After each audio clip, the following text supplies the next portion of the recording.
Te chamei pra andar nos meus passos sem avisar, de encontrar obstáculos e me seguir,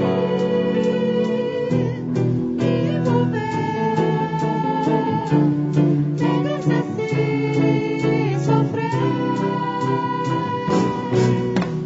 Quem decide percorrer meu caminho só, veja-me, pois sofri o castigo para salvar e ensinar, obedecer até morrer.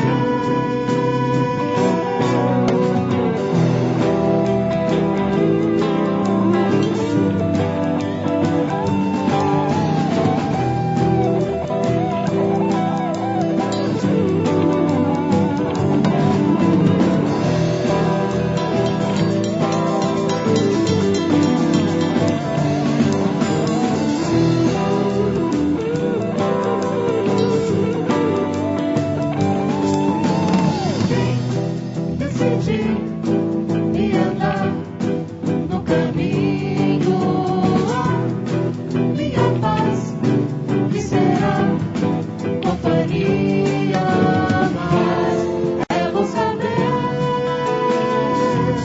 quem se envolver,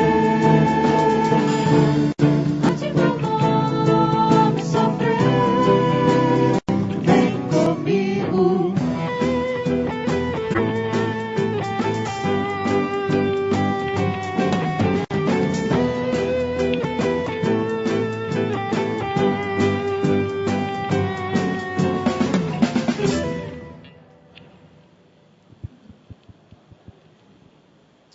Boa noite, meus queridos. A graça e a paz do Senhor Jesus permaneçam sobre a nossa vida hoje e sempre. Amém, meus irmãos? Convido você para a leitura da palavra do Senhor no Evangelho de Mateus, no capítulo de número 5. Todos são muito bem-vindos nesta noite na Igreja do Calvário, ainda nesse ambiente de chegada de Ano Novo. Eu espero que todos tenham acolhido bem aí o ano de 2015 e que as bênçãos de Deus continuem se multiplicando sobre você e sobre a sua família. Você que vem pela primeira vez esta noite aqui à igreja, seja muito bem-vindo. E você que nos acompanha em casa também pela internet, seja bem-vindo também a este culto. E que Deus abençoe e fale ao seu coração onde você estiver. Nós vamos ler Mateus capítulo 5, porque Mateus 5 começa o chamado Sermão do Monte de Jesus, que vai até o final do capítulo 7. E o Sermão do Monte começa com as bem-aventuranças, os ensinos de Jesus a respeito da verdadeira alegria. E é esse texto que eu quero ler do versículo 3 até o versículo de número 12, que nos diz assim: Bem-aventurados os humildes de espírito, porque deles é o reino dos céus. Bem-aventurados os que choram, porque serão consolados. Bem-aventurados os mansos, porque herdarão a terra. Bem-aventurados os que têm fome e sede de justiça, porque serão fartos. Bem-aventurados os misericordiosos, porque alcançarão misericórdia. Bem-aventurados os limpos de coração, porque verão a Deus. Bem-aventurados os pacificadores, porque serão chamados filhos de Deus. Bem-aventurados os perseguidos por causa da justiça, porque deles é o reino dos céus.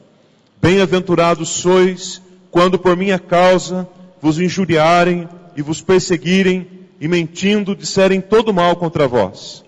Regozijai-vos e exultai, porque é grande o vosso galardão nos céus, pois assim perseguiram aos profetas que viveram antes de vós. Vamos todos nos colocar em pé e vamos falar com Deus uma palavra de oração, bendizendo a Ele pela bem-aventurança, pela alegria da presença de Deus nos nossos corações.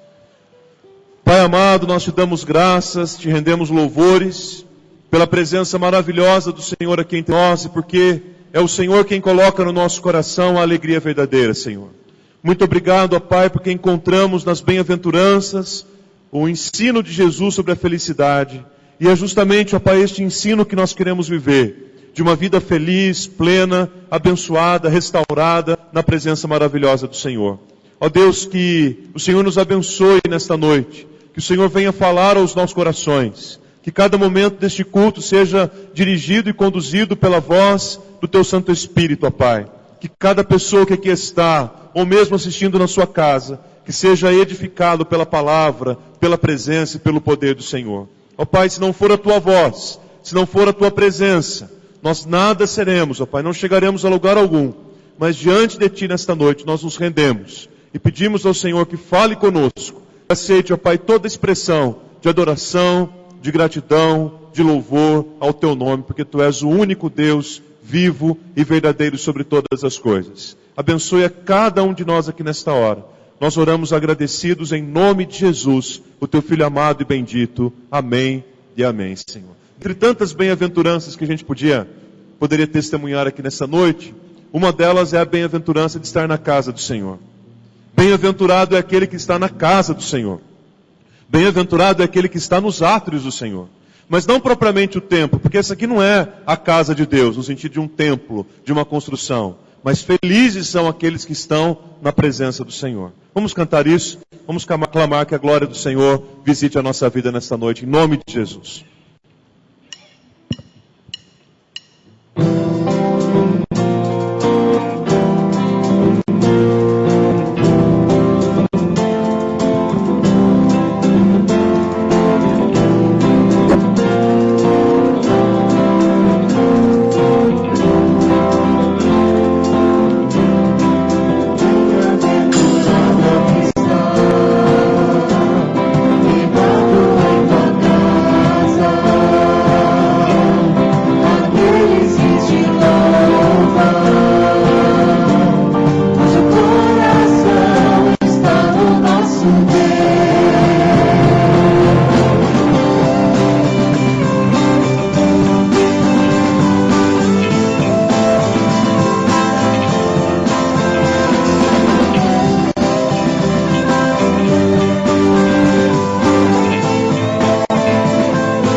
Essa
és santo, só tu és santo, só tu és santo, Senhor.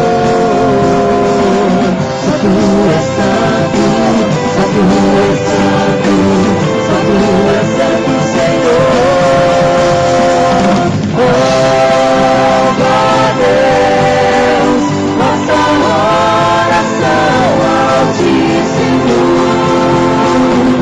Senhor, esta nação é o clamor da igreja que te adora.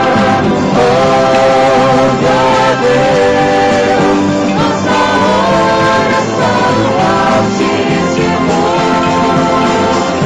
Senhor, esta nação é o clamor da igreja que te adora.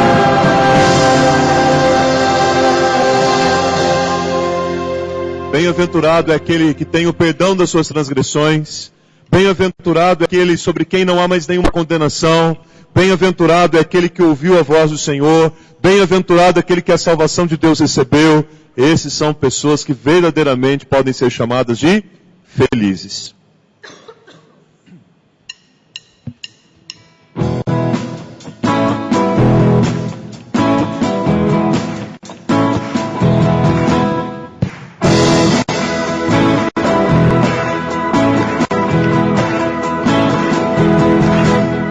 Feliz é aquele que tem perdão de suas transgressões. Feliz é aquele que tem, já não há mais condenação. Feliz é aquele que ouviu a voz do Senhor atendeu. Feliz é aquele que a salvação das mãos do Senhor recebeu. Da justiça pra reinar a vida, Jesus Cristo veio me dar a vida abundante que foi prometida. Agora posso desfrutar, firmado no amor, na verdade, na força da graça que me alcançou. A vida que agora eu vivo em Cristo, eu vivo na fé do Senhor.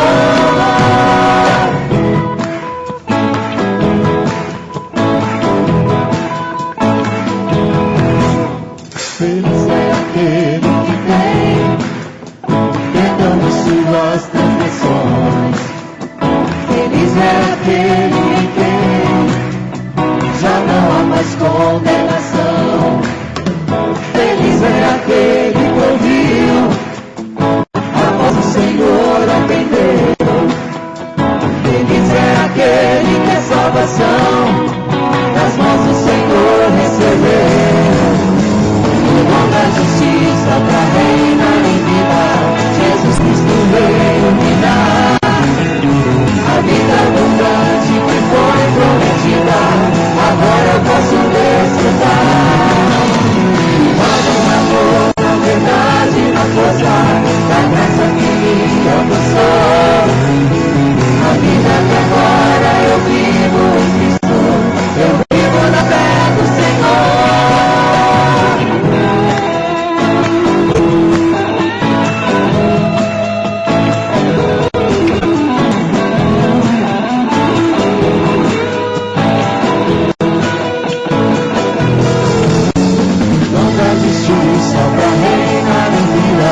Jesus Cristo veio me dar a vida abundante que foi prometida. Agora posso desfrutar, firmado no amor, na verdade, na força da graça que me alcançou. A vida que agora eu vivo em Cristo, eu vivo na fé do Senhor.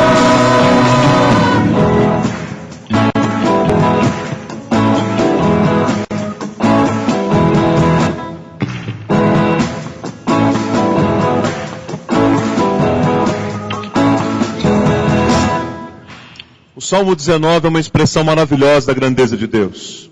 E no final do Salmo 19 tem uma oração que diz assim: as palavras dos meus lábios e o meditar do meu sejam Onde? Na tua presença, Senhor, rocha minha e redentor meu.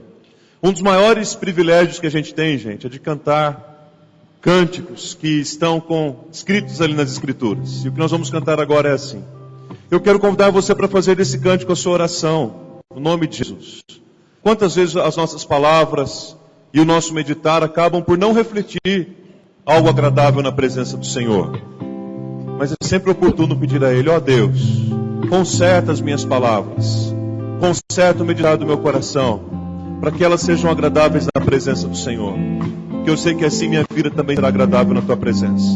Se você tem um pedido de oração para trazer agora, enquanto nós cantamos, você poderá vir, que logo ao final desta música nós vamos orar pela sua vida, pela sua família no início desse novo ano. Ore isso ao Senhor, peça isso a Ele, que a sua vida, a minha vida seja agradável aos olhos do Senhor sempre, em nome de Jesus.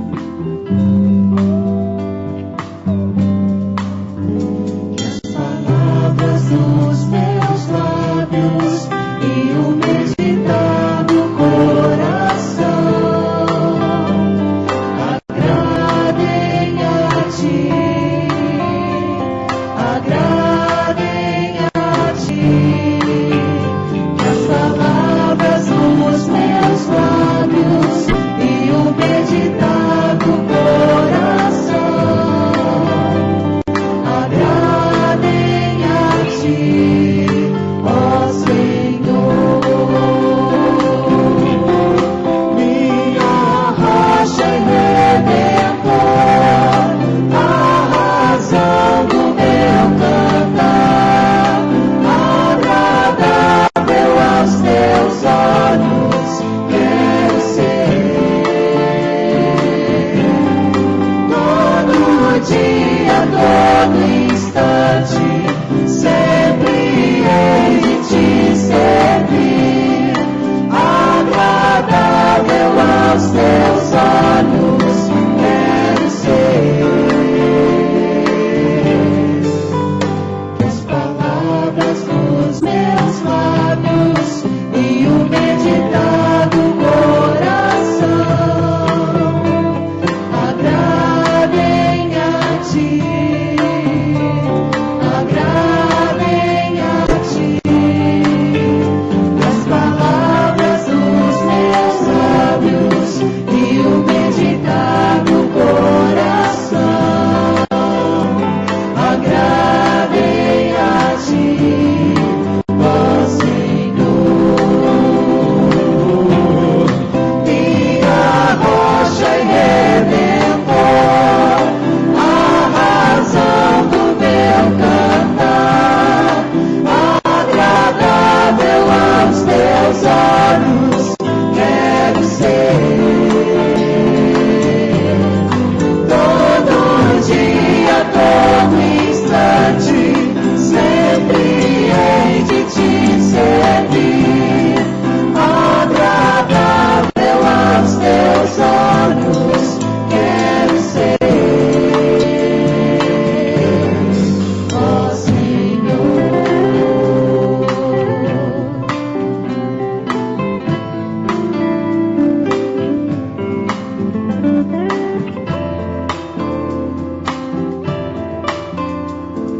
Queridos, nós vamos colocar diante de Deus esses pedidos de oração em nome de Jesus. Mas lembrando-nos de dois pedidos muito importantes também que a igreja pode somar na sua intercessão. Um deles é em favor da Flávia, a filha do Paulo, da Cláudia, que está viajando de volta para passar um tempo aqui no Brasil. Paulo Ronca, a Cláudia, orem pela Flávia, pela viagem que ela está fazendo nesse momento, inclusive. E também um pedido de oração em favor da dona Neide, a viúva do seu Dioraci. Ela não vem passando bem, já não vinha bem antes mesmo do seu Dioraci falecer. E ela está internada nesse momento, está hospitalizada. Então vamos lembrar de interceder também pela nossa irmã, dona Neide. Tá bom? Feche os seus olhos e vamos orar. Pai querido, diante do Teu altar, nós queremos entregar, ó Deus, esses pedidos de oração em Tuas mãos.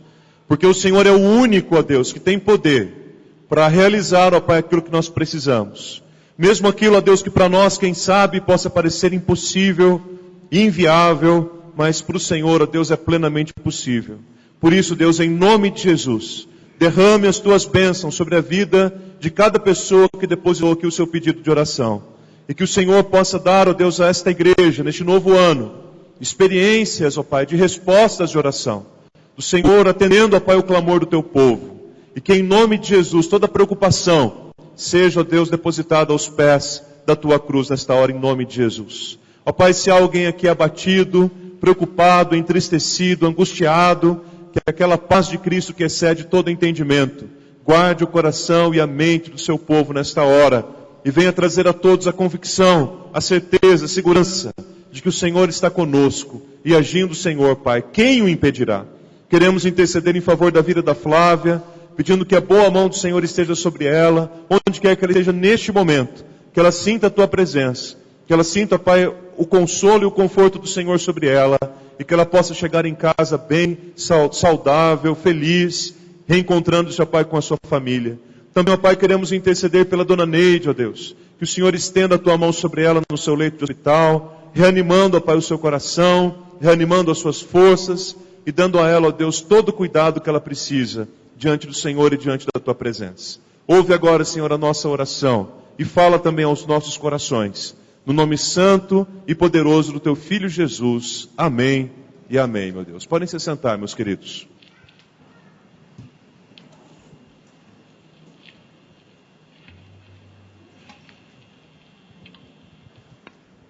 Meus irmãos, eu quero apenas lembrá-los que ainda nós estamos no momento oportuno para as inscrições para o nosso primeiro encontro de casais, que acontecerá no mês de junho do ano que vem, naquele final de semana do Dia dos Namorados, um tempo muito oportuno, um tempo muito gostoso para a reflexão da vida conjugal, num local maravilhoso. Você pode procurar o Zé Mauro, a Deusana, após o culto, para fazer sua inscrição, para fazer os seus pagamentos. Nós temos a certeza que será uma bênção para a vida de todos. E como sempre falamos, né? Pode convidar amigos, pessoas de outras igrejas, pessoas que não participam necessariamente de uma igreja, familiares, enfim, todos os casais que você quiser convidar. Nós temos um tempo legal ainda para um parcelamento e assim todos podem participar.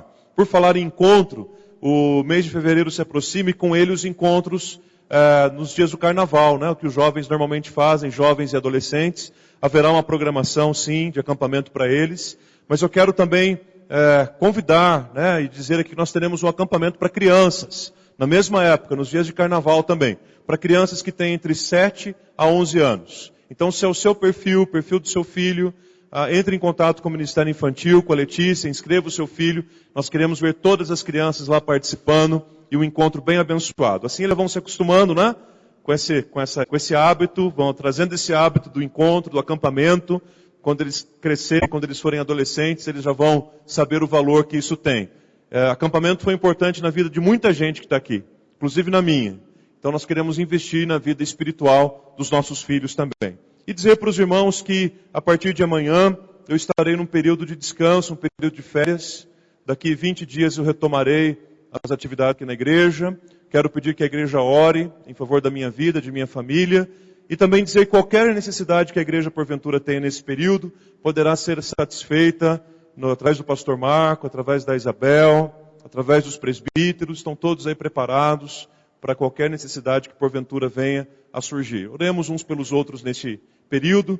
Inclusive eu quero aproveitar que nós estamos no primeiro domingo do ano para agradecer aquilo que a gente já tem sido grato a Deus, né? Agradecer à igreja agora por esse primeiro ano de trabalho aqui com os irmãos. Há um ano atrás nós estávamos assumindo esta igreja, primeiro domingo de janeiro, e foi um ano de bênçãos, um ano de muito trabalho, um ano muito intenso.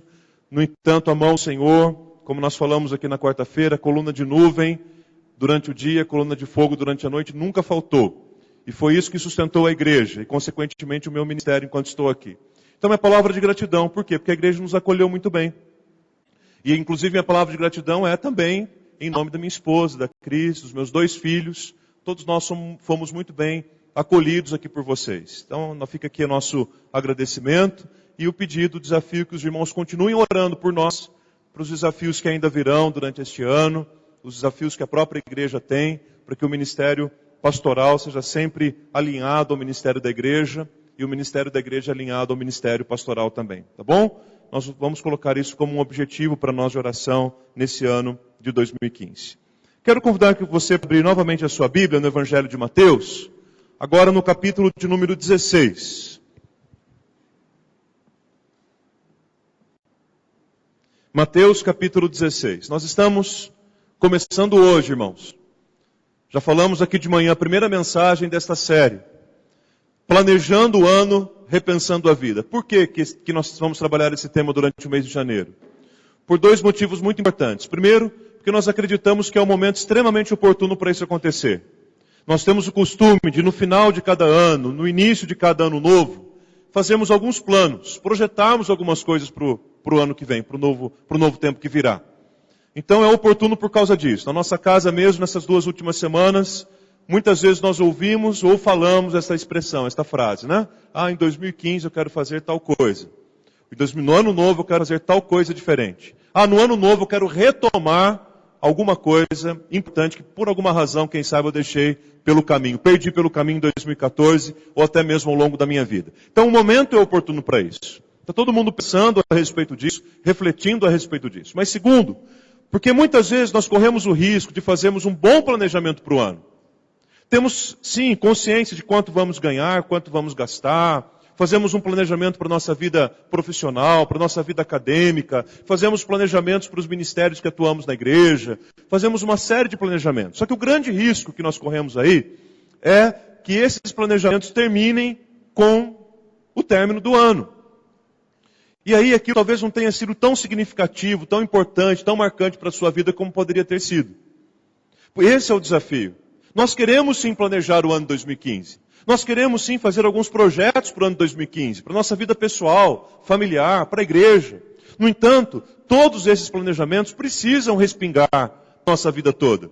Precisam de alguma forma refletir na nossa vida como um todo. Precisam dar frutos na nossa vida como um todo.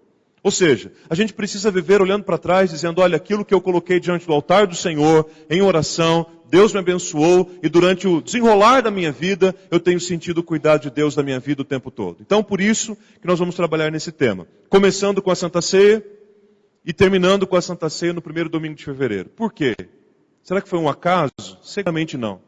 Porque esta mesa que nós estamos vendo aqui, meus irmãos, é uma mesa de compromissos, é uma mesa de pactos, é uma mesa de alianças, é uma mesa de comprometimento com o reino de Deus. Então, o grande foco é pegarmos todo o nosso planejamento, os nossos sonhos, as nossas expectativas, consagrarmos diante do Senhor, participando da mesa do Senhor e sendo por ela fortalecidos na presença de Deus. E aí talvez você esteja pensando, mas pastor, você acabou de dizer que você vai estar de férias nos próximos 20 dias. E como é que nós vamos trabalhar esse tema do mês de janeiro? É muito simples. Nós somos uma igreja que tem um outro pastor, não é verdade? Então, durante todo o mês de janeiro, o pastor Marco vai trabalhar o mesmo tema com vocês, as ênfases que nós definimos juntos, os textos que nós estudamos juntos. Ele vai trabalhar com vocês durante o mês de janeiro todo. E aí, em fevereiro, eu chego no primeiro domingo e a gente encerra na mesa do Senhor de novo. Ok? Combinado assim? Então, queridos, os temas que nós vamos abordar durante esses 5 domingos são esses aqui. O de hoje, repensando o segmento de Jesus. Domingo que vem nós vamos falar um pouco sobre mordomia cristã, aquilo que Deus confiou nas minhas mãos para eu administrar como mordomo bom e fiel. Eu preciso repensar também o meu papel nisso. Repensando a igreja. Por que a igreja é importante para mim? A igreja é importante para mim? Se ela é, como é que eu preciso direcionar a minha vida para que eu seja uma bênção nessa igreja no ano de 2015? Depois, repensando a minha influência na sociedade. Deus colocou você naquele trabalho, não foi à toa. Você está ingressando aí na faculdade, está indo para a escola, não é em vão. Deus sabe onde Ele vai colocar você em 2015. Aliás, Deus tem um lugar para você em 2015. E nesse lugar o Senhor quer que você faça diferença ali. Que você influencie outras pessoas com os valores do reino de Deus. E por fim, repensando um pouco também, no último domingo, os nossos relacionamentos. Um dos grandes desafios da vida hoje é o desafio de se relacionar bem. A começar do núcleo mais central, que é o núcleo familiar, com irmãos em Cristo, com amigos e assim por diante. Ok? Então, para hoje, nós vamos ler em Mateus capítulo 16, do versículo 24 ao versículo 28, que é o texto que fala sobre repensando o segmento de Jesus Cristo. Diz assim a palavra de Deus. Então disse Jesus a seus discípulos: se alguém quer vir após mim, a si mesmo se negue, tome a sua cruz e siga-me. Porquanto, quem quiser salvar a sua vida, perdê-la-á. E quem perder a vida por minha causa, achá-la-á. Pois que aproveitará o homem se ganhar o mundo inteiro e perder a sua alma? Ou o que dará o homem em troca da sua alma? Porque o Filho do Homem há de vir na glória de seu Pai com os seus anjos, e então retribuirá a cada um conforme as suas obras. Em verdade vos digo que alguns há, dos que aqui se encontram, que de maneira nenhuma passarão pela morte, até que vejam vir o Filho do Homem no seu reino. Feche os seus olhos mais uma vez e vamos falar com Deus uma palavra de oração. Quais são os seus principais planos para este ano? Quais são os seus sonhos para o ano de 2015? Quais são suas metas? Quais são os seus objetivos? Como que você quer se ver daqui a um ano de novo? Coloque isso na presença de Deus. E peça ao Senhor que dê a você nesta hora a capacidade de repensar o seu seguimento de Jesus, para que todas as demais coisas então façam sentido.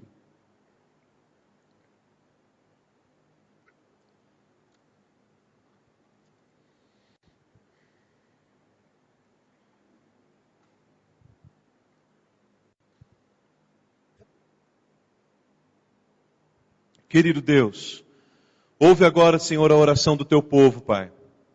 E fala, Deus, ao nosso coração pela tua palavra maravilhosa. Eu me coloco à tua disposição nesta hora, Deus, para que o teu Santo Espírito use a minha vida e fale, Senhor, ao coração do teu povo. O Senhor conhece, ó Pai, e sabe exatamente o que nós precisamos ouvir do Senhor. Não há ninguém, ó Deus, aqui que tenha vindo aqui nesta noite sem ter o propósito do Senhor na vida deles. Por isso, Deus, em nome de Jesus, fala conosco nesta hora. Realinha, Deus, o nosso seguimento do Senhor Jesus. E que esse seja o objetivo maior da nossa vida para esse novo ano, Pai. Seguirmos e vivemos com Jesus. É em nome dele, o teu Filho amado, Jesus, que nós oramos agradecidos. Amém e amém, Senhor.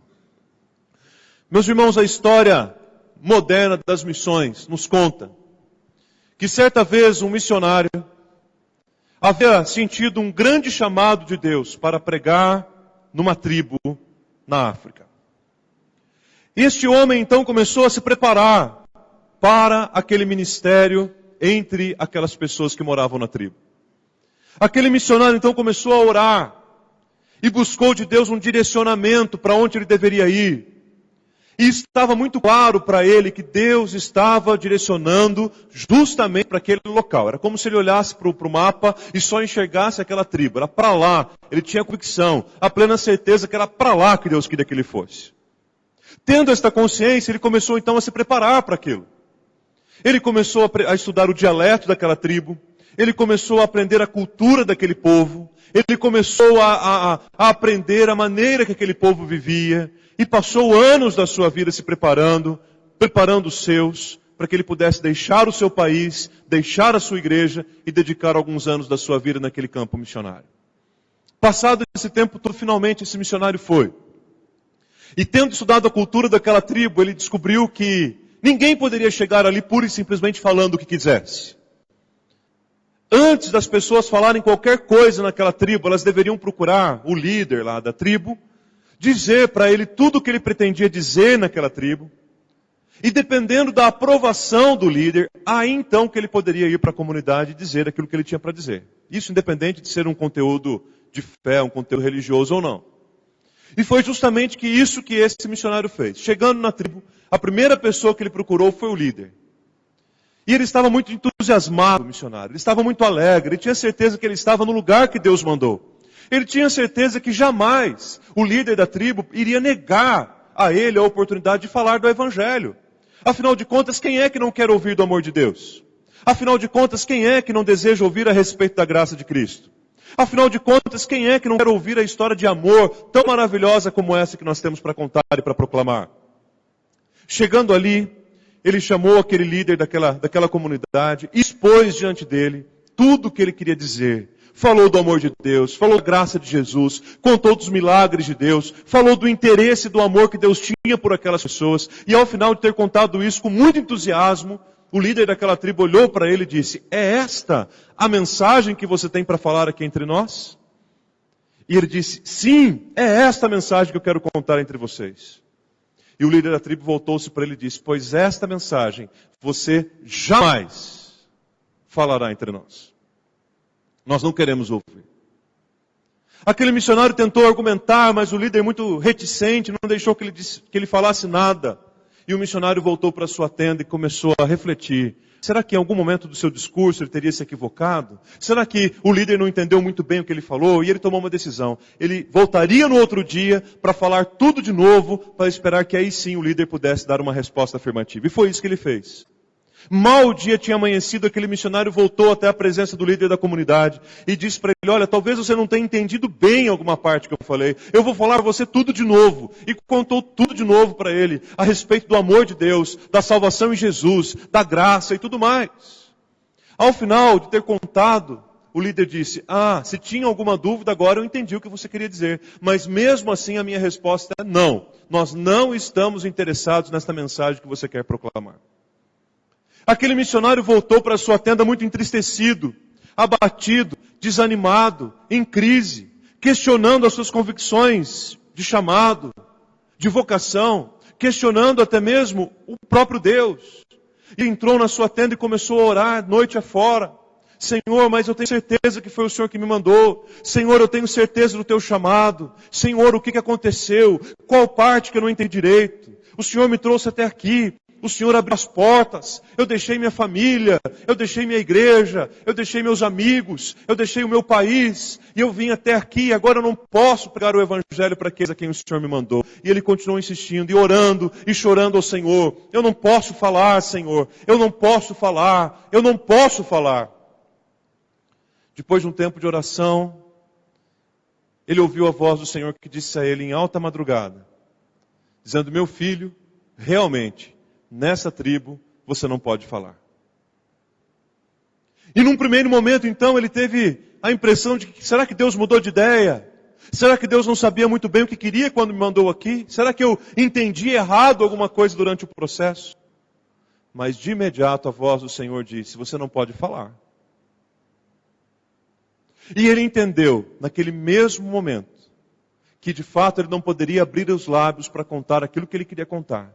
Mas ele poderia viver no meio daquelas pessoas. Ele poderia conviver com aquelas pessoas. E vivendo no meio delas e convivendo com elas, ele poderia expressar com as suas atitudes o amor de Deus. Aí o choro que era de tristeza se transformou em choro de alegria. E ele não via a hora do dia amanhecer para procurar pelo terceiro dia consecutivo o líder daquela comunidade. E disse a ele: olha, eu não vou dizer nada, eu quero apenas morar com vocês. Morar com vocês eu posso? O líder, um tanto ressabiado, desconfiado, pensou: bom, será que ele não vai dizer nada mesmo? Olha, o compromisso, hein? Se você disser qualquer coisa, nós vamos expulsar você aqui do nosso meio. Ele disse: não, eu quero morar com vocês. O líder disse: bom, sobre morar entre nós não há nada que impeça. Permitiu que ele morasse. E aí esse missionário vivendo ali naquela tribo, no meio daquele povo, quando ele via alguém que estava enfermo, imediatamente ele estendia sua mão e ajudava. Quando ele via alguém doente, ele ajudava a curar as suas feridas. Ele tratava os que estavam enfermos. E as pessoas se sentiam encorajadas quando eram cuidadas e tratadas por ele. Quando ele via um grupo de crianças brincando para lá e para cá, meio sem sentido, ele reunia aquelas crianças e alfabetizava as crianças. E ensinava as crianças. E falava do valor que aquelas crianças tinham. E educava aquelas crianças para os seus pais. Quando ele via alguém fazendo algum esforço exagerado, carregando alguma coisa muito pesada, imediatamente ele somava ombro a ombro e ajudava as pessoas a carregarem os seus fardos pesados do trabalho. E assim ele passou ali muitos anos dedicando a sua vida a esta obra. Mas para a agência missionária, aquela tribo ainda não era um local alcançado. Eles não tinham a notícia de nenhuma conversão, eles não tinham a notícia do estabelecimento de nenhuma igreja. Passados alguns anos, eles mandaram um outro missionário para aquele local, que não conhecia o primeiro, que não sabia que ele estava lá, que não conhecia a história daquela tribo, a não ser o fato de que tinha que pedir autorização antes de falar. E assim ele foi. E pediu autorização antes de falar. Por alguma razão, o líder da tribo resolveu dizer: não, eu creio que agora é hora de nós abrirmos uma oportunidade para que essa palavra seja ouvida na tribo. Você pode falar. Aquele novo missionário entrou na tribo. O líder reuniu todas as pessoas da tribo no mesmo lugar, deu um lugar de destaque para o missionário, para o segundo missionário, e disse a ele: olha, você pode agora falar o que você quiser a respeito do seu Deus, da sua Bíblia, do amor, você pode falar o que você quiser para esse povo. E muitas pessoas se reuniram para ouvir o que ele tinha para dizer. E aquele segundo missionário então começou a dizer assim: olha, eu vim aqui para falar para vocês a respeito do amor de Deus. Eu vim aqui para falar para vocês a respeito de um homem que vocês não conhecem. O nome dele é Jesus. Eu estou aqui para contar para vocês sobre o amor de Jesus. Eu estou aqui para contar para vocês que Jesus é aquele que cura as nossas enfermidades. Eu estou aqui para contar para vocês que Jesus é aquele que nos ajuda quando nós estamos doentes. Eu estou aqui para contar para vocês que Jesus é aquele que reúne e abençoa as nossas crianças. Eu estou aqui para contar... E ele percebeu que no meio do povo havia um burburinho. Eu estou aqui para contar para vocês a respeito de um homem chamado Jesus, que ajuda-nos a carregar o nosso fardo pesado, insuportável de ser levado, mas ele vem ao nosso lado e nos ajuda a carregar aquilo que nós não conseguimos levar sozinho. No meio do burburinho, um cidadão lá que estava no meio da tribo não resistiu, levantou a mão e disse: opa, pode parar de falar. Porque se você veio aqui para falar desse homem que você está descrevendo, você não precisa falar, porque nós o conhecemos. Ele mora aqui entre nós, o casebre dele é ali. Já faz alguns anos que ele chegou aqui. Nós só não sabíamos que o nome dele era Jesus. Mas nós queremos avisar que não precisa falar mais nada desse homem, porque nós o conhecemos aqui pessoalmente. O que essa história nos ensina dentre tantas outras coisas? Eu diria que a maior e mais importante de todas elas é o fato de que seguir a Jesus sobre todas as coisas significa viver como ele viveu. E se hoje, no primeiro domingo do ano, nós estamos tendo a oportunidade de repensarmos o nosso seguimento de Jesus, é preciso que a gente, de alguma forma, defina o que significa seguir a Jesus. Muitas pessoas pensam que seguir a Jesus é complicado.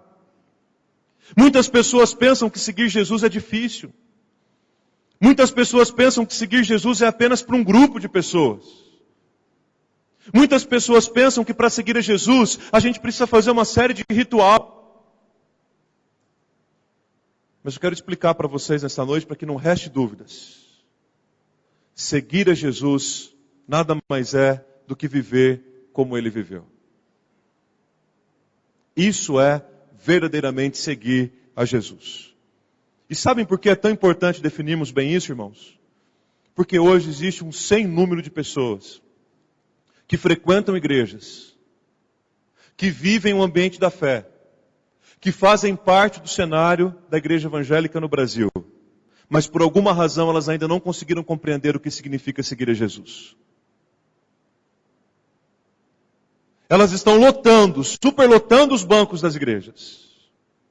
Mas por alguma razão, quem sabe, ainda não conseguiram compreender o que significa seguir realmente a Jesus. E aí, em meio a tantos planejamentos, em meio a tantos projetos, para a nossa vida financeira, para a nossa vida profissional, os investimentos culturais que queremos fazer, para a nossa vida familiar, nós não poderíamos deixar de abrir essa série de reflexões, trazendo a igreja a repensar sobre o nosso seguimento de Jesus. Todos nós que estamos aqui fomos chamados para seguir a Jesus. E isso significa viver como Jesus viveu. Agora, por que isso muitas vezes é tão difícil? Eu diria que por várias razões, mas quero mencionar algumas delas aqui. Primeiro, seguir a Jesus se tornou algo tão difícil que nós não conseguimos muito bem lidar com esse efeito do relacionamento entre discípulos e multidão. Eu vou explicar isso para vocês. Quando nós lemos os evangelhos, nós encontramos sempre Jesus à frente e próximo a ele um grupo pequeno de 12 pessoas que eram os seus discípulos, correto? Esses homens eram os que andavam perto dele. Esses homens viveram praticamente 3 anos da vida deles, caminhando com Jesus, perto de Jesus, ouvindo Jesus, comprometidos com Jesus. Eles dormiram onde Jesus dormiu, eles comeram onde Jesus comeu, eles passaram por privações que Jesus passou. Esses 12 homens tinham um compromisso com Jesus, porque foram chamados para isso. Eu diria que o grupo dos discípulos é o grupo que melhor deve nos representar. Porque por outro lado, há o grupo da multidão. Aliás, o próprio Sermão do Monte, Mateus capítulo 5, que nós lemos no início do culto, começa justamente assim. Era uma multidão tão grande que seguia Jesus, que Jesus sentou-se num lugar que todo mundo poderia vê-lo e ouvi-lo, e começou a ensinar para uma numerosa multidão, e aí as bem-aventuranças aparecem. Agora, a multidão descrita em Mateus capítulo 5, não é a mesma multidão de Mateus 10, que não é a mesma multidão de Mateus 18, e não é a mesma multidão de Mateus 28. Multidão é multidão. Multidão com a mesma facilidade com que vaia, exalta. Multidão é assim. A multidão estava perto de Jesus enquanto tinha pão para eles comerem. Quando eles acordaram de manhã e perceberam que o pão e o peixe multiplicado não estavam mais lá, e que Jesus já tinha atravessado por outro lado do mar da Galileia, todos ficaram desesperados. As multidões seguiam a Jesus, mas paravam pelo caminho. Enquanto os discípulos tinham um compromisso verdadeiro de seguir a Jesus, a multidão não tinha. E eu pergunto para você, você está entre aqueles que são discípulos de Jesus, ou você está entre aqueles que são multidão? Desse 1 ano e meio para cá, meus irmãos, nós temos visto alguns movimentos de multidão no Brasil. Multidão protestando, multidão nas praças, multidão fazendo isso, fazendo aquilo. A mesma multidão que está lá protestando contra, sei lá, por exemplo, a corrupção, talvez seja a mesma multidão que depois está aplaudindo os corruptores. A mesma multidão que exalta é a multidão que destrói. Porque ninguém pode conduzir a sua vida no meio da multidão. Nós precisamos estar entre aqueles que são discípulos verdadeiros de Jesus. Então, quando nós não conseguimos compreender isso direito, isso traz problema para a nossa vida, isso traz problema para a igreja. Porque eu preciso estar entre aqueles que seguem a Jesus de perto, e não com a multidão que para diante de qualquer adversidade ou problema. Um estádio de futebol lotado, com uma multidão de torcedores. Enquanto o time está lá ganhando, enquanto o time está vencendo, enquanto o time está demonstrando um bom futebol, todo mundo vibra, canta, comemora, festeja. Altas horas. Mas se o mesmo time, no mesmo jogo, perder, começar a apresentar um futebol ruim, a mesma multidão que está lá vaia, é a multidão que humilha, é a multidão que joga objetos, é a multidão que peleja como se estivesse numa verdadeira batalha. Multidão é assim. Discípulo não. Discípulo caminha bem perto do seu mestre. Segundo, eu diria que muitas vezes as pessoas têm dificuldade de viverem como discípulos, embora estejam inseridos de alguma forma no universo da fé, porque tem um conceito equivocado a respeito do que é discipulado. E muitas vezes nós temos que tomar até cuidado quando usamos essa expressão, discipulado. E para nós aqui na Igreja do Calvário, o discipulado é fundamental, porque inclusive uma das 5 colunas que os ministérios da nossa igreja se expressam é justamente a coluna do discipulado. Mas quando se fala em discipulado, muitas vezes as pessoas entendem um programa de 13 aulas, que dura 3 meses. Um professor e um aluno senta, e um ensina a Bíblia para o outro. E agora passaram as 13 lições, terminaram os 3 meses, pronto, nós já temos um discípulo. Discipulado é isso? Não estou dizendo que o processo formal não seja importante. Eu acredito que é. Realmente, em algum momento da sua caminhada, você que está começando principalmente, vai precisar sentar e ouvir 13 lições. Mas você precisa compreender que isso não é discipulado. Então, porque a gente entende equivocadamente o discipulado, a gente tem dificuldade de ser discípulo. E aí alguém chega para você e diz assim, escuta, vamos caminhar junto? Vamos caminhar como discípulos de Jesus? Vamos fazer um discipulado? E a pessoa olha para você, rapaz, segunda-feira eu tenho tal coisa, terça-feira eu tenho outra, quarta eu não posso, quinta não tem jeito, sexta não dá, sábado, domingo. Por quê?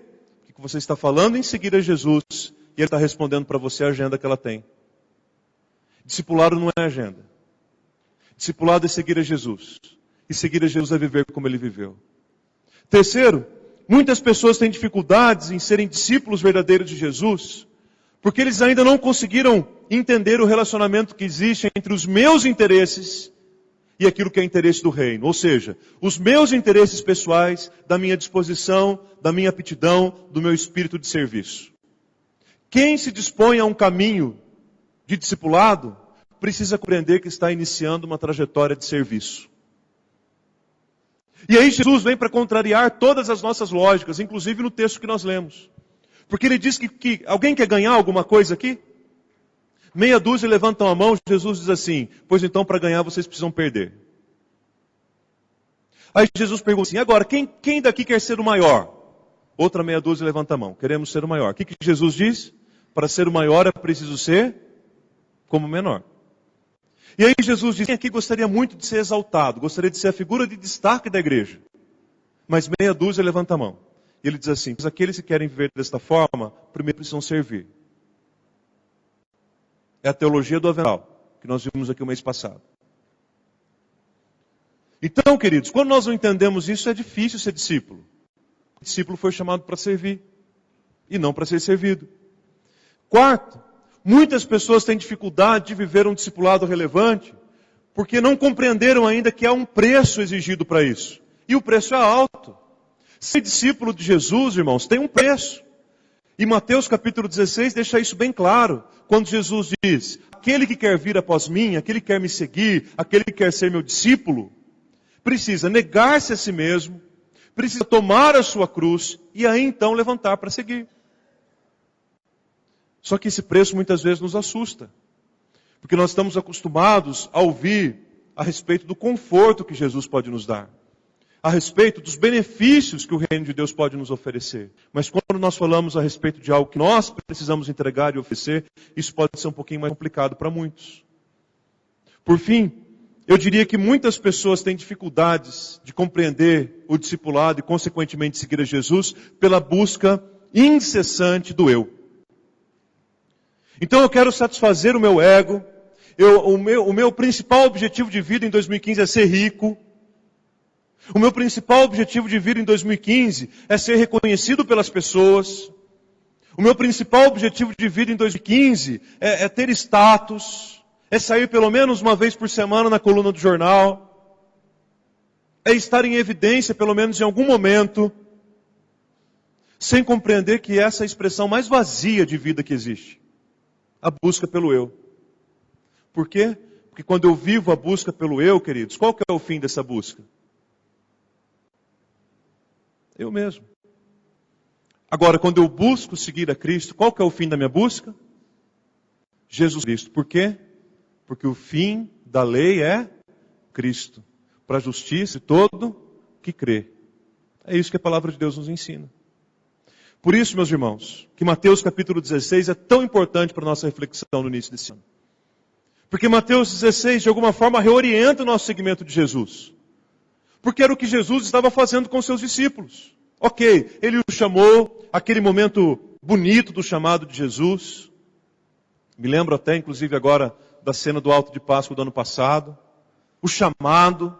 Jesus convidando os discípulos para estarem com ele. Que maravilha. Aí Jesus anda um tempo com os seus discípulos. Passa um tempo com eles. E os discípulos começam a ver milagres. Os discípulos veem um número pequeno de pães e peixes alimentando 5.000 pessoas. Os discípulos provam de uma água que foi colocada na talha, mas agora é o melhor vinho da festa do casamento. Os discípulos ficam boquiabertos, impressionados, impactados com aquilo que Jesus faz. Mas Mateus 16 a história muda. Porque é em Mateus 16 que Jesus começa a falar de Jerusalém, irmãos. E o que significa falar de Jerusalém? Significa falar de morte. Significa falar de dor, de sofrimento, de preço a ser pago. E quando os discípulos ouvem isso, seguramente o desconforto tomou conta do coração deles. Tanto tomou conta do coração deles, que o porta-voz do grupo, o síndico do grupo, o representante do grupo, um homem chamado Pedro, se aproxima de Jesus e fala assim, mestre, por que ficar botando terror no pessoal aí? Mestre, que história é essa de morte? Que história é essa de Jerusalém? Que discurso mais pesado? Olha só, João, está todo amedrontado, nem vai dormir direito à noite. Está todo preocupado. Que discurso duro é esse? Pare de falar essas coisas.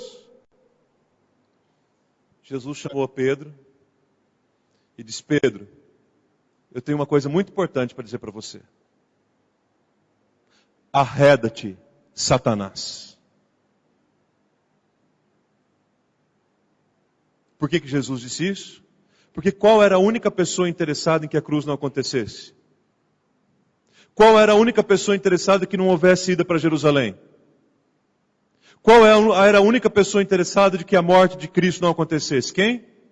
Satanás. Então quem é que poderia dizer aquilo que Pedro disse naquele momento? O diabo. Jesus voltou para ele, um discípulo dele, e disse: arreda, Satanás. Pedro, você está cogitando coisa de homem. Essas coisas que você está inventando no seu coração, aí na sua mente, são coisas de homem, não são coisas de Deus, não são coisas do reino. Então é melhor você fechar sua boca, é melhor você parar de falar. Porque o meu caminho é o caminho de Jerusalém. E se vocês quiserem me seguir até Jerusalém, eu estarei firme com vocês até lá. Por isso, meus irmãos, que eu digo que era o momento de reorientar, de reordenar, de realinhar o chamado, o segmento. Jesus falou assim: até agora, a gente já viu um monte de coisa boa acontecendo. Eu quero saber quem é que está disposto a ir daqui para frente. Até agora, a gente já tem visto muita coisa boa acontecer, maravilha. Mas a pergunta de Jesus agora é assim: as dificuldades agora vão começar. Quem é que continua no grupo? E Jesus não tinha muito esse problema de status. Seguramente Jesus não era uma pessoa que tinha uma autoestima abalada. Seguramente. Não foi a primeira vez que ele falou para os discípulos que se eles quisessem ficar pelo caminho, que eles ficassem. Tanto que os discípulos tiveram que voltar para ele e responder assim: mestre, para onde iremos nós? Só tu tens as palavras da vida eterna. Fato é que era um momento crucial para seguir Jesus. Vocês vão comigo até Jerusalém? Vocês vão comigo até o fim? E meus irmãos, é aí que os discípulos de Jesus verdadeiramente são descobertos. Até esse momento, você não consegue discernir bem quem é multidão e quem é discípulo.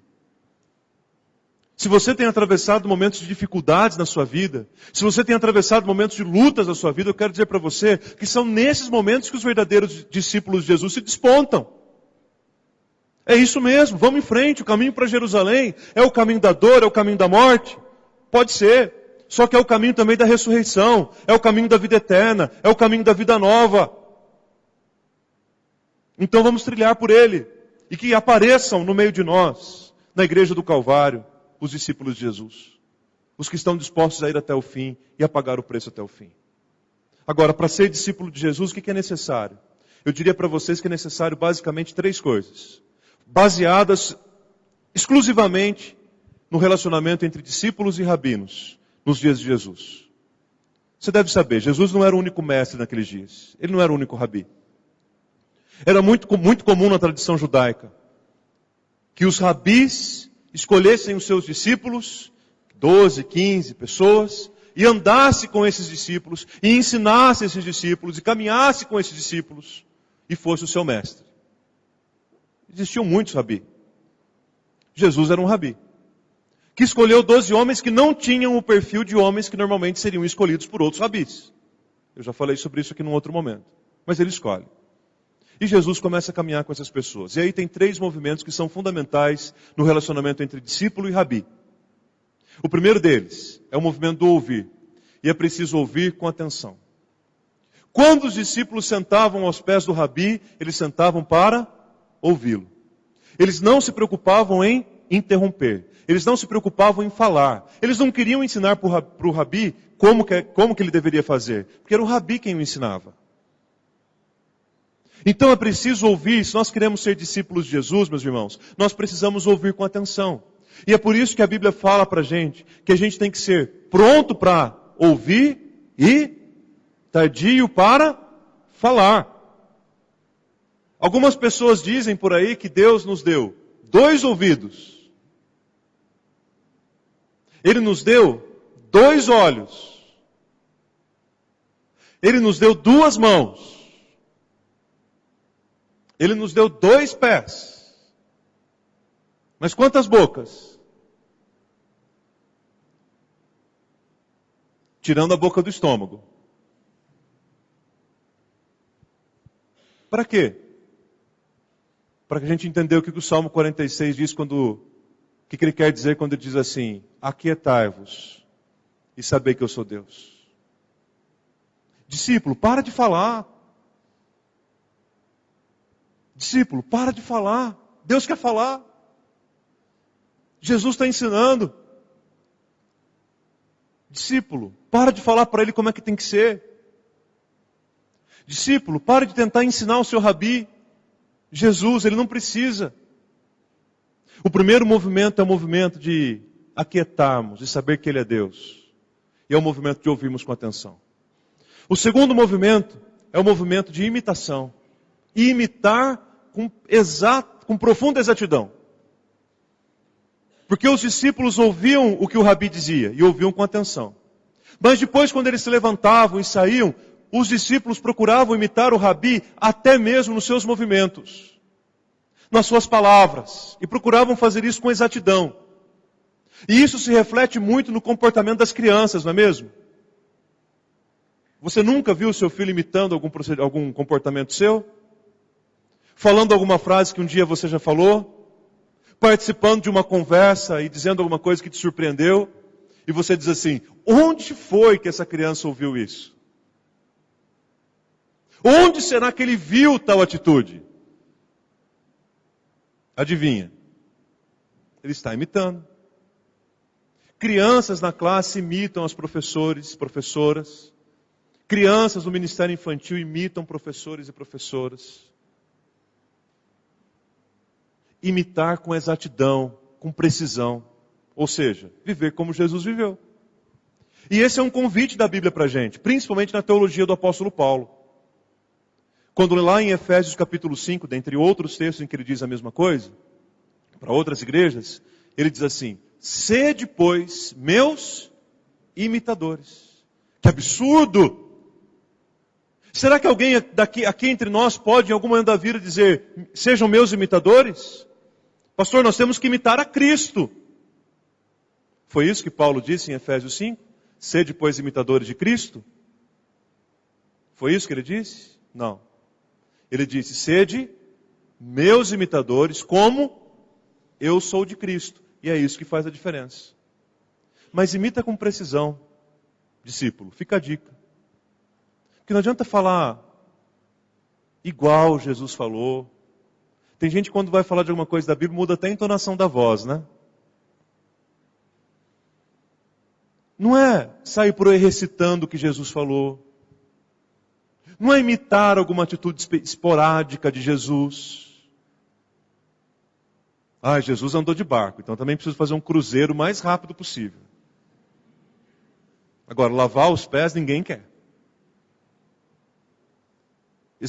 Imitar com exatidão significa viver como ele viveu. Por último, além de ouvir, além de imitar, como discípulo a gente foi chamado também para multiplicar. O que significa multiplicar? Contar para outras pessoas. Esse era um movimento natural dos discípulos com o seu rabi. O rabi lhes ensinava, eles saíam dali e eles iam contar para outras pessoas o que eles tinham aprendido. E o que acontecia quando o rabi morria? Simples. Normalmente cada um daqueles discípulos se tornavam rabis e formavam seus próprios grupos de discípulos. Para multiplicar aquilo que tinham aprendido com o seu mestre. Isso significa que, como discípulo de Jesus, a gente foi chamado para falar do amor de Deus para as pessoas. Para multiplicar aquilo que a gente aprendeu. Para multiplicar aquilo que um dia aconteceu no nosso coração. E é por isso, queridos, que o nome que o discípulo ganha em Atos, uma evidência ainda maior, um nome ainda mais importante. O discípulo dos evangelhos, em Atos, é chamado de testemunha. E testemunha fala. Testemunha proclama, testemunha multiplica, a respeito daquilo que viu, a respeito daquilo que experimentou, a respeito daquilo que viveu. Discípulos verdadeiros de Jesus proclamam, contam para outras pessoas, fazem outros discípulos. De tudo que eu tenho pensado, lido, refletido sobre esse tema ao longo dos anos, eu não teria receio de dizer que o processo do discipulado dá sinais de que está concluído quando o discípulo consegue fazer um outro discípulo.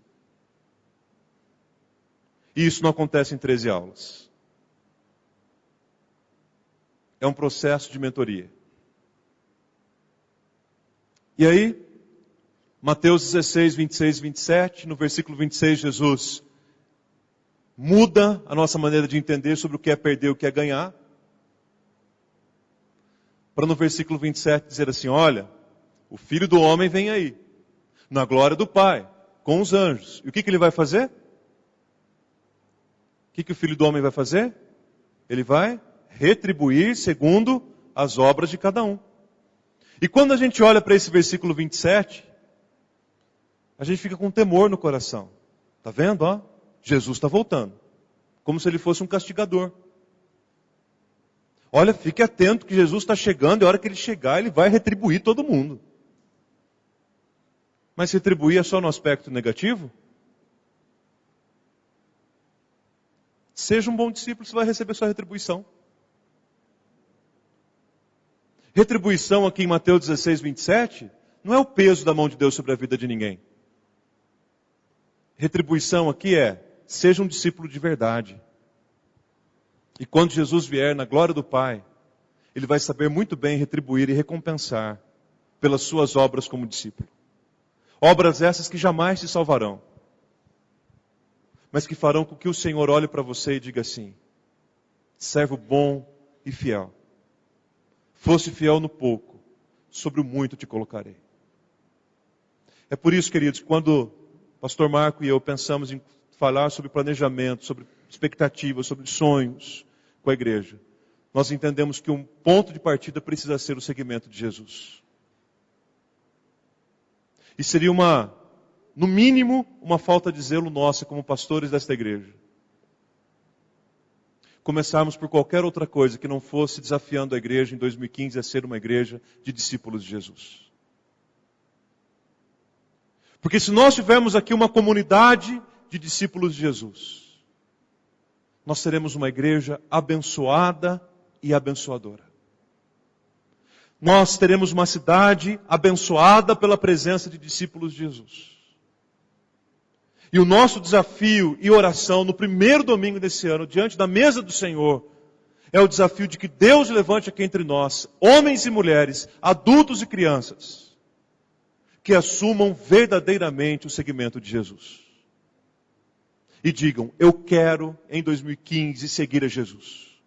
Eu não sei quanto dinheiro eu vou ganhar. Eu não sei quais os caminhos que a minha vida profissional vai trilhar. Eu não sei para onde minha família vai se encaminhar em tantas áreas diferentes. Mas o que eu sei, que eu não abro mão, é que neste ano novo eu quero planejar, quero trazer no meu coração o seguir a Jesus, porque isso vai respingar na minha vida para a eternidade.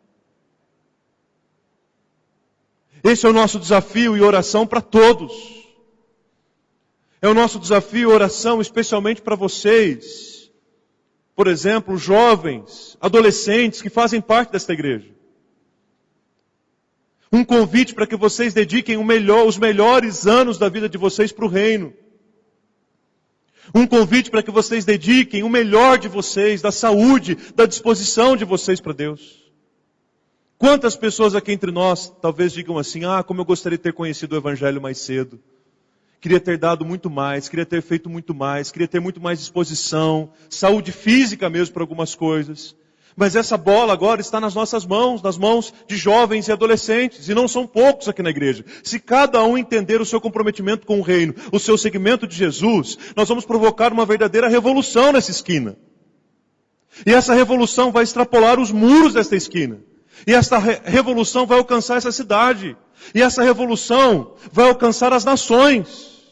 Porque Deus pode levantar desse meio da igreja do Calvário, jovens e adolescentes, meninos e meninas, gente comprometida com a causa de Cristo, que entendeu que seguir a Jesus significa viver como Ele viveu. E não tem nada que o mundo precisa mais hoje do que conviver com pessoas que vivam como Jesus viveu. Sejamos uma comunidade de autênticos discípulos de Jesus, dedicando toda a nossa vida para Ele, porque quando Ele vier, o que realmente vai importar é isso. A intensidade do seguir a Jesus.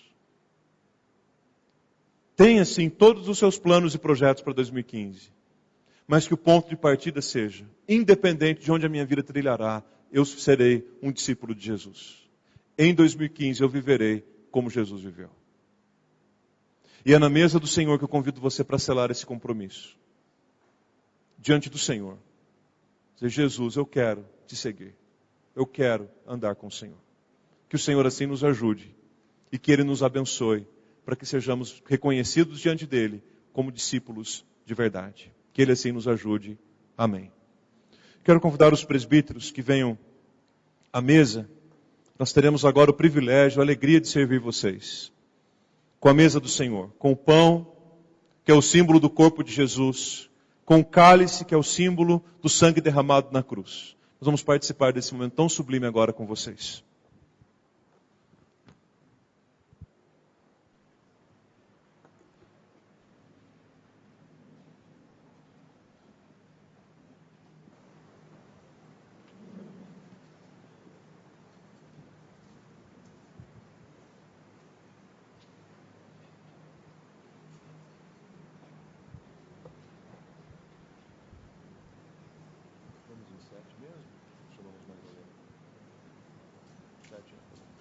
Vamos colocar em pé, meus irmãos, e vamos orar ao Senhor. Vamos agradecer por esta mesa. E vamos agradecer por esse chamamento que Jesus nos fez. Discípulos verdadeiros de Jesus. Pai querido, muito obrigado a Deus, por estarmos aqui em Tua casa, em Tua presença nesta hora. Obrigado, ó Pai, pela Tua palavra que fala aos nossos corações. Ó Deus, faz de nós discípulos autênticos e verdadeiros na presença do Senhor. Homens e mulheres cheios do Espírito Santo. Jovens, adolescentes, crianças, vivendo como Jesus viveu. Fazendo a diferença, Pai, na nossa cidade, na nossa nação e na nossa geração. Senhor, nos ensine a ouvirmos mais e falarmos menos. Nos ensine, ó Deus, a imitação verdadeira, exata. Nos ensine, ó Deus, a multiplicarmos aquilo que o Senhor tem colocado nas nossas mãos, Pai. E que, ó Deus, todas as barreiras, para que sejamos discípulos fiéis ao Senhor, que elas caiam por terra no nome de Jesus, diante da mesa do Senhor. Levanta, Pai, aqui nesta comunidade, nesta igreja, discípulos autênticos, de tal forma que a nossa vida seja até mesmo confundida, Deus, com a vida e com o testemunho de Jesus Cristo. Ó Deus, alimenta-nos agora com a Tua mesa. Perdoa pecados, ó Deus. Muito obrigado pelo pão e pelo cálice que vamos participar agora. Muito obrigado pelo alimento que cada dia o Senhor nos tem dado. Mas muito obrigado também, Senhor, pelo pão da vida que é Jesus, que nos alimenta, que nos sacia, que nos renova e que nos refaz. Que em comunhão com o Senhor e em comunhão uns com os outros, possamos agora participar desta mesa maravilhosa. Em nome de Jesus é que oramos agradecidos. Amém e amém. Podem se sentar, queridos.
Queridos, o procedimento é aquele que nós estamos acostumados a fazer. Todos que vão receber do pão, do cálice, poderão ficar em pé. E tendo recebido, você senta, permanece em oração, cantando, louvando, para que ao final comamos e bebamos todos juntos. Permita aos presbíteros o privilégio de servir a todos. É uma alegria para nós poder servi-los. E que esse tempo seja um tempo de oração e de consagração nos nossos planos e projetos para o ano de 2015.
Vamos agora participar do pão, meus queridos. Primeiro elemento, celebrando a vida, a vitória de Jesus, agradecendo ao Senhor pelo corpo que foi entregue na cruz para morrer em nosso lugar.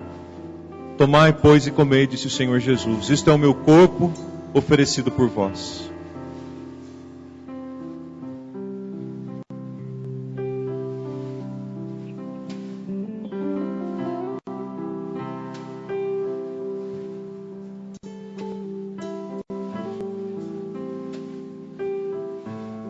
Porque todas as vezes que comedes este pão e bebedes este cálice, anunciais a morte de Jesus até que Ele venha. Tomem do cálice. Este cálice é o cálice da nova aliança no sangue do Cordeiro de Deus, Jesus Cristo. Tomai, pois, e bebei.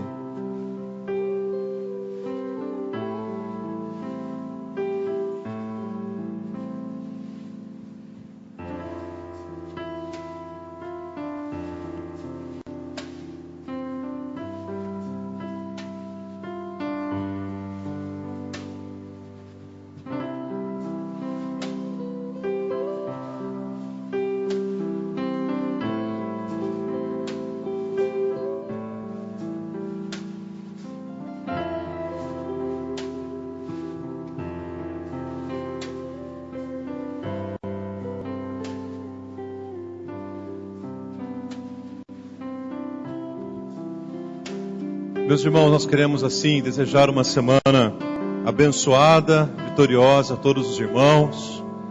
Uma semana em que a gente tem a oportunidade de começar a colocar em prática isso que nós acabamos de ouvir. Vivendo como Jesus viveu, discípulos dele. Há tempo ainda para isso. E eu não sei exatamente o que Deus trabalhou no seu coração hoje aqui nesta noite, mas eu preciso dizer isso antes de você ir embora. Se por alguma razão você está vindo aqui pela primeira ou pelas primeiras vezes, eu queria dizer para você que tem mais espaço para discípulos de Jesus aqui. Eu quero convidar você para seguir a Jesus com a gente. Quero convidar você, em nome de Jesus, a viver como Jesus viveu junto com a gente. Nesse caminho, nessa jornada de lutas, de embates, de erros e acertos, todos olhando para o mesmo alvo, Jesus. Vamos ser discípulos juntos. Isso será tornará a nossa caminhada muito mais agradável e abençoadora na presença do Senhor. Você está convidado, o convite é para você. Vamos seguir a Jesus juntos. Que comece uma caminhada de seguimento de Jesus, unidos e firmes naquele que nos chamou, porque é Ele mesmo quem nos susterá todos os dias da nossa vida. Após o término do culto, o Samuel e o Emerson estarão aqui orando por vocês. Se você gostaria de orar com os presbíteros, gostaria de conversar um pouco, deixar um pedido de oração, então não vá embora tão depressa. Passe por aqui e ore com os servos de Deus, tá bom? Vamos colocar em pé, nós vamos orar e vamos receber a bênção. Pai, nós rendemos graças ao Senhor pelo culto desta noite que tivemos. Ele é todo teu, Senhor, é todo para a tua glória, Pai. Em nome de Jesus, aceita e acolhe a nossa adoração diante do Senhor, Deus. E que, ó Pai, durante esta semana nós possamos viver intensamente como Jesus viveu. E que, ó Deus, os nossos atos e palavras sejam reconhecidos e espelhados e imitados na pessoa daquele, ó Deus, que é o nosso Salvador, que é o teu Filho Jesus. Se há alguém aqui nesta noite, ó Pai, com alguma dúvida, algum receio com relação a seguir ao Senhor Jesus, que essas dúvidas, ó Pai, nesta noite se dissipem, para que possamos seguir juntos ao Senhor, Pai, atentos ao teu chamado, andando com o Senhor, e que o Senhor nos dê um ano de muitas bênçãos e muitas alegrias, coisas que possam respingar e refletir para o resto da nossa história. Ó Deus, em nome de Jesus, dê ao teu povo uma semana de paz, de livramentos, de alegrias, uma semana nutridos e alimentados pela palavra que recebemos nesta noite em tua casa. E agora, povo de Deus, que a maravilhosa graça do nosso Senhor e Salvador Jesus Cristo, que o amor insondável de Deus, nosso eterno e poderoso Pai, que a comunhão e a consolação do Santo Espírito repousem sobre vós e sobre vós permaneçam desde agora e pelos séculos dos séculos. Amém e amém, Jesus. Se você não teve oportunidade ainda de cumprimentar e dar um feliz ano novo para alguém que está aí com você, ao seu lado, faça isso agora. Dê um forte abraço, que Deus abençoe a todos e uma boa semana em Cristo Jesus. chame